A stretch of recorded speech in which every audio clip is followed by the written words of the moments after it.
रात के 2:30 बजे अलमारी में से की आवाज आई। दोस्तों, मैं हूं देव और आप सब तो मुझे पता ही होंगे। तो यार, मैं रात को 2:30 बजे कुछ फ़ोन चला रहा था और एकदम से मेरे पास एक डीएम आता है।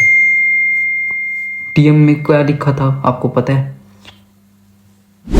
भाई, मेरी स्टोरी सुना दो, मुझे समझ नहीं आ रहा कि मेरे घर पे क्या है। भाई साहब, मतलब कि ये सुनने के बाद ना एक तरह से मैं शौक भी हो गया था और मुझे थोड़ी थोड़ी हंसी सी भी आ रही थी कि यार इस टाइम कौन मैसेज कर रहा है यार, मतलब अपनी स्टोरी सुनाने के लिए। तो मैंने फटाफट उसकी स्टोरी पढ़ी। पर जब मैंने उसकी स्टोरी पढ़ी, यार ये मुझे पसीने से क्यों आ रहा है भाई। चलो छोड़ो, पॉइंट पे आते हैं।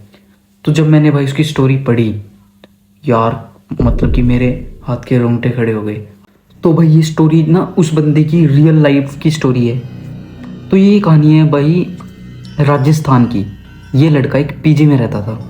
पीजी, उसके पास सिंगल रूम, सिंगल बेड और एक सबसे ज़रूरी सिंगल अलमारी थी। हाँ उसने बताया वो अलमारी ना थोड़ी सी खुली रहती थी। ये अलमारी मेरे पीछे भी है तो उस दिन जब वो रात को सोया ना, तो उसने एक चीज़ नोटिस करी कि उसकी अलमारी में से कुछ 2:30-3 बजे के आसपास, मतलब कि आधी रात होने के बाद, उसकी अलमारी में से ना कुछ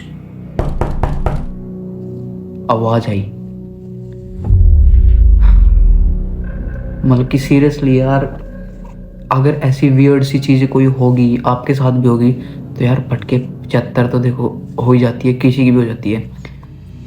तो कैसे, मतलब मैं सोच रहा हूँ कैसे सरवाइव करा उसने उस रात को।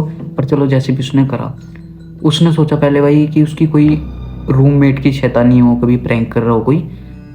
तो उसने अपने रूममेट को कॉल लगाई। उसने कॉल लगाई तो उसके रूममेट ने भाई कॉल उठाई। कॉल उठाने के बाद उसने पूछा, हेलो भाई, यार क्यों मजाक कर रहे हो मेरे साथ? मैंने कहा, कौन सा मजाक, हम तो गाँव में आए हुए हैं। ये बात सुन के मैं कह रहा, मेरी तो एक बार को आत्मा सी। यार उसने सोचा कि अब तो मेरा कोई वहम हो यार, मतलब वो उस रात वो बिना कुछ सोचे समझे सो गया कि वहम भी हो सकता है यार। सबसे दूसरी बात होती है भाई नाइट 2, जब वो दूसरी रात उसी टाइम दोबारा से ठक ठक की आवाज़ आई। आज उसने डिसाइड करा कि मुझे चेक करना चाहिए कि ऐसा है क्या, क्योंकि वो अलमारी ना थोड़ी खुली रहती थी। और उसने 2:30-3 बजे के आसपास जब वो आवाज़ आई, उसने वहाँ पर जाकर चेक करा। उसने जब उसके दरवाजे को पकड़ा और बाहर की तरफ खींचा, तो तुम्हें पता क्या हुआ? उसका हाथ किसी ने अंदर से पकड़ लिया। मतलब कि यार, मुझे अपना खुद का डर लग रहा है यार, मेरे पीछे भी अलमारी है।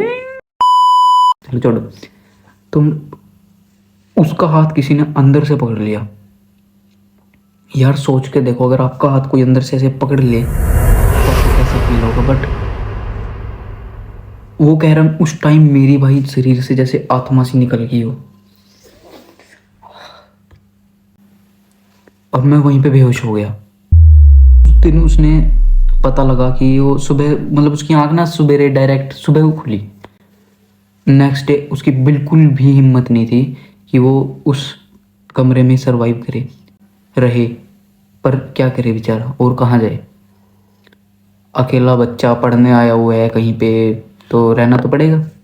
भाई मैं तो नहीं रुकता ऐसे से, मैं तो सड़क पे सो जाता, पर मैं नहीं रुकता। सुबह के टाइम उसने पता करा, जो वहाँ का मालिक था, कि भाई उस अलमारी में रूममेट की हत्या करी थी।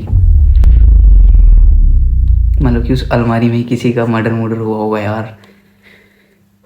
तो मुझे भी सुनाने में डर लग रहा है यार। तो आप बताओ, क्या आप उस कमरे में रुकना चाहोगे? कमेंट में ज़रूर बताना।